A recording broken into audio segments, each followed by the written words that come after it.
আমি ক্যান্ডিডেট ছিলাম। কিছুক্ষণ আগে আমাকে জানানো হয়েছে যে আপনি ইনশাআল্লাহ নারায়ণগঞ্জ 4 আসনে নির্বাচন করবেন।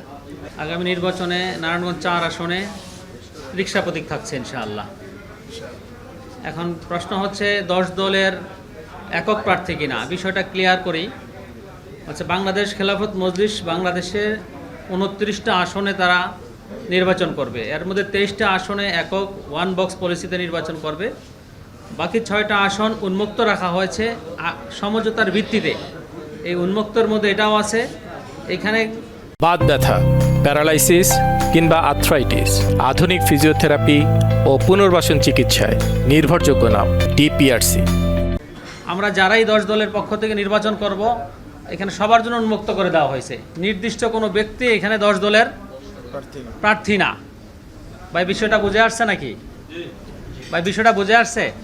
এই আসনটা 10 দলের আসন সমঝোতার ভিত্তিতে উন্মুক্ত রাখা হয়েছে। এখানে 10 দলের প্রত্যেকে নির্বাচন করতে পারবে। সেই হিসাবে ইনশাআল্লাহ বাংলাদেশ খেলাফত মজলিস মনোনীত আমি খন্দকার আনোয়ার হোসেন ইনশাআল্লাহ রিকশা প্রতীকে নির্বাচন করব।